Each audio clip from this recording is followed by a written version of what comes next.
और बचपन से ही भक्ति भाव में तो मैं था ही, अच्छा। पर असली वैराग्य 2018 में हो गया था। हेलो दोस्तों, एक बार फिर से आपका हमारे चैनल पर स्वागत है और मैं हूं धर्मेंद्र। जैसा कि दोस्तों आपको मालूम है कि मैं हमेशा संतों के दर्शन करवाता हूं, उसी कड़ी में आज मैं लेके आया हूं अमरनाथ महादेव। पालड़ी जोड़ के पास आया हुआ ये स्थान है और यहाँ ये जो स्थान है वहाँ नाथ जी जो है संत वो बैठते हैं और जो योगीराज राजेंद्र नाथ जी महाराज का यहाँ स्थान है और ऊपर जो है अमरनाथ महादेव का स्थान और नीचे नाग देवता का स्थान। तो मैं अभी आपको थोड़ा आपको आगे लेके जाके ये जो स्थान है, अभी दोस्तों थोड़ी गर्मी का मौसम है और गर्मी के मौसम में थोड़ी अभी धूप भी तेज है और स्थान जो केशव यहाँ आके उसको थोड़ा जूम करके दिखा।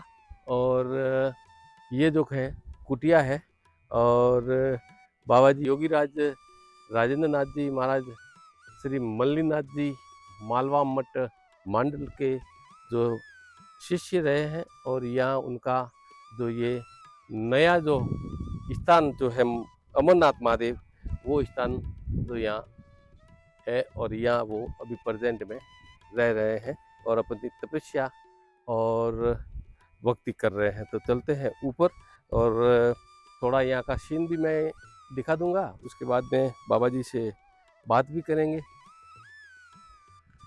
तो चलते हैं ऊपर। और दोस्तों जो ये मैंने अभी आपको अमरनाथ का कहा, वो अमरनाथ मंदिर का जो स्थान है और शायद अभी हो सका तो धूप तो ज़्यादा है लेकिन मैं आपको वहाँ भी दर्शन करवाने की कोशिश तो करूँगा। लेकिन इससे पहले ये नाग देवता का मंदिर है, ये भी मैं आपको दिखा देता हूँ।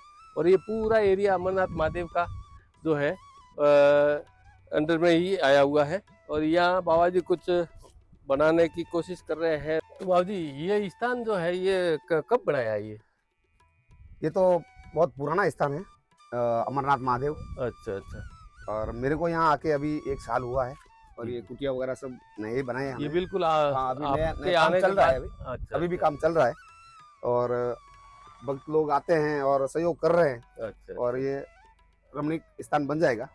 और दोस्तों मेरा आपसे हमेशा निवेदन रहता है कि संतों की सेवा में आप जो जिस तरीके से अपना पुण्य कमाना चाहे, चाहे वो पैसों से हो, किसी वस्तु से हो, तो आप बिल्कुल सहयोग कर सकते हैं। अगर बाबा जी ने कहा तो मैं बाबा जी के मोबाइल नंबर भी डाल दूंगा।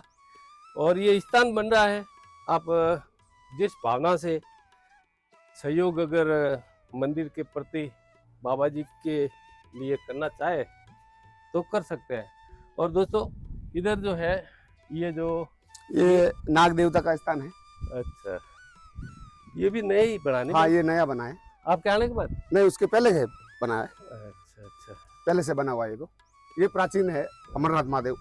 दोस्तों ये देख लीजिएगा, पीछे जो है हाईवे निकल रहा है और ये पूरा का ये तो पूरा जंगल जंगल है, पूरा 750 बीघा जमीन के अंदर पूरा जोड़ है, जंगल है। ये जंगल के अंदर बैठा हूँ मैं। तो यहाँ जंगली जानवर भी तो होंगे बाकी? हाँ, इसके अंदर तो ही है। पूरा जंगल है, आस पड़ोस में कोई है नहीं। अच्छा अच्छा। अकेले ही एकांत में भजन कर रहे हैं। ये जो दोस्तों जो मैंने आपको कहा था कि भाई मैं आपको दर्शन करवाऊंगा, तो बाबू जी ने बोला कि चलो मैं साथ ही चलता हूँ। फिर वहीं बाबू जी से कुछ सत्संग वगैरह भी करेंगे और बाबू जी के बारे में भी आपको बताएंगे, बाबू जी कैसे संत बने, क्या हुआ क्या नहीं हुआ। बाबू जी ये भी धूप में ऊपर चढ़ना थोड़ा। मेरा तो रोज का रूटीन है ना, सुबह और शाम दोनों टाइम कसरत हो जाती है। हाँ ये तो धूप ध्यान सुबह और शाम दोनों टाइम होता है। अच्छा अच्छा। ये थोड़े बबूल तो है, ये इसको कटवाने चाहिए थे। हाँ, कटवाएंगे ताकि क्या है, जो लोग आते हैं दर्शन करने तो वो थोड़े। दोस्तों देख लीजिए, ये अमरनाथ महादेव का जो स्थान है, जो वैसे देख लीजिए कितना ऊंचा आया हुआ है, ज़्यादा तो ऊपर नहीं है लेकिन फिर भी थोड़ा पहाड़ तो पड़ता ही है, खड़ी चढ़ाई है। ओम नमः शिवाय। श्री अमरनाथ महादेव भोलेनाथ ईरज पहाड़ी के ऊपर स्थापना दिवस 2004 में है वो जी, हाँ 2004 में ये जेठ सुधी 12 से। दोस्तों ये जो है अमरनाथ महादेव, यहाँ विराजते हैं अमरनाथ महादेव। ये सब दर्शन करा, ये एकदम पीछे जाके आराम से ये लोकेशन भी ले लो पूरा, ये पूरा देख पूरा लीजिएगा। जंगल है। थोड़ा उधर जाके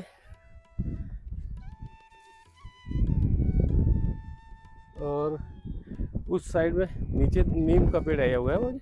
वहाँ पे दूने हैं। अच्छा वहाँ दूना है। हाँ बहुत प्राचीन दूना है वहाँ पे। अच्छा थोड़ा जूम करके दिखाना कैसे। वहाँ पे दूना है, अच्छा पंचदूनी है वहाँ पे। अच्छा तो वहाँ कौन तापते थे पहले। इनका ही बनाया हुआ दूना है। अच्छा तो ये आपसे पहले भी तो कोई संत तो रहते होंगे। हाँ पहले थे एक अच्छा सत्यानंद जी बाबा जी करके रहते थे, अच्छा सन्यासी बाबा थे। अच्छा 1 साल हो गया उनको, देवलोक हो गए। अच्छा उनकी समाधि नीचे लगी हुई है। अच्छा तो चलते हैं दोस्तों, आपको ऊपर जो अमरनाथ मंदिर के भी दर्शन करवा दिए और अब बाबा जी की कुटिया में आके यहाँ बैठे हैं। तो बाबा जी से अब थोड़ी ज्ञान चर्चा भी करेंगे। बाबा जी के संन्यास तक का आने का सफ़र जो है उसके बारे में जानेंगे। तो सबसे पहले मैं बाबा जी को प्रणाम करता हूँ, आदेश करता हूँ। और बाबा जी सबसे पहली ये जो आपने संन्यास कब लिया। मैंने संन्यास 2018 में लिया था। 2018 में ही लिया है। उससे पहले उसके पहले मैं सर्विस करता था। तो एकदम से संन्यास लेने की एकदम वो तो देखो कि वैराग्य कब उत्पन्न हो जाए कोई भरोसा नहीं तो है। गृहस्थी से आए ना आप। हाँ बिल्कुल। सर्विस करते थे आप पहले। हाँ जी, टाइम में आईओसी में था।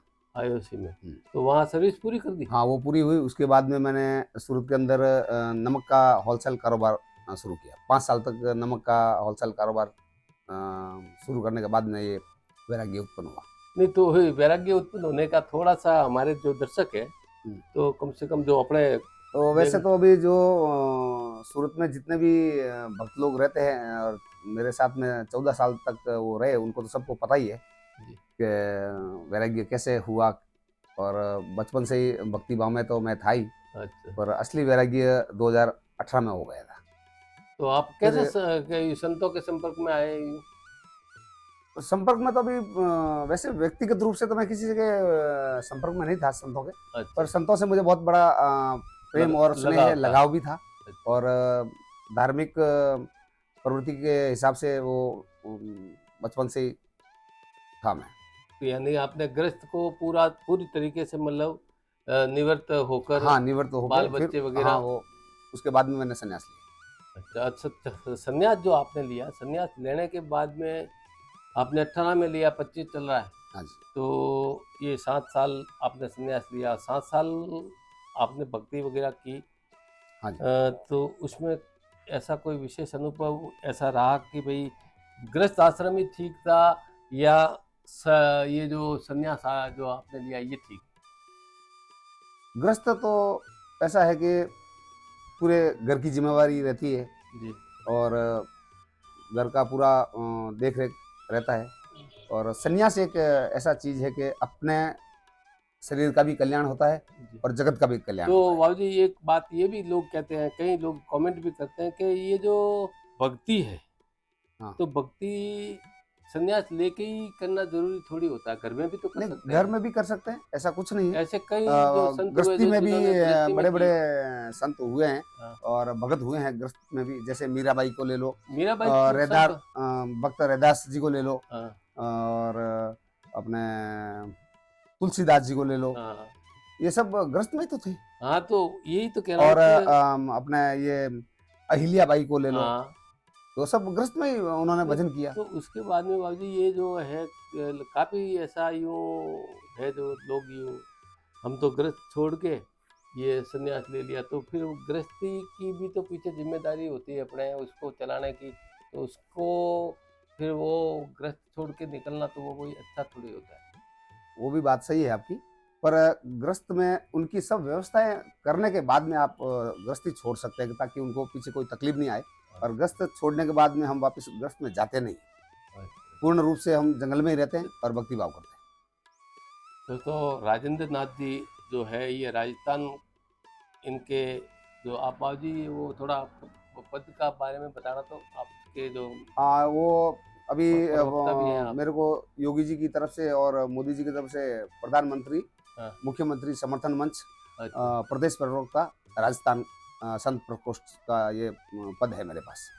और अभी वर्तमान में गोडवाड मंडल का कोटवाल का पद से भी मुझे सम्मानित किया गया। अच्छा। दोस्तों संत समाज की ये उपाधि, ये जो पदवी जो है राजेंद्र नाथ जी जो अपने साथ अभी बात कर रहे हैं तो इनके पास है, और हर जगह इनका आना जाना मैं भी देखता रहा हूँ। तो बाबू जी एक बात हम बताइए कि सबसे बड़ा मंत्र कौन सा है? ओम नमः शिवाय से बड़ा कोई मंत्र भी नहीं है। ओम सबसे बड़ा ओम ही है वो, और शिव से बड़ा कोई है ही नहीं। तो आजकल तो जो पंत वगैरह काफी पंत है, मैं वैसे नाम किसी का लेना नहीं चाहता, तो वो तो कहते हैं कि कोई देवी देवता तो है ही नहीं। कैसे नहीं है? वो तो देवता तो एक ही है भगवान जो तो वो परमात्मा है। हाँ, परमात्मा तो हर जगह विद्यमान है, अलग अलग रूपों में उन्होंने अवतार लिए हैं। तो भक्ति कैसे करनी चाहिए फिर? भगवान ने 24 अवतार लिए ना, हाँ, और 24 के 24 क्षत्रिय कुल में पैदा हुए थे। तो आप कैसे बोल सकते हो भगवान नहीं है? नहीं, भगवान ऐसे तो यार, पंत भगवान की पंत जो आस्था पे हुए तो हम हैं, भजन कर जो रहे हैं। पंत हुए वो के हाँ, अपने वो अंदर पंत ही तो अभी जाको, देखो कि ऐसा पंत करो। पंत अलग अलग निकले हैं, पर धर्म तो एक ही है, सनातन धर्म, आदि अनादि। आदि अनादि से।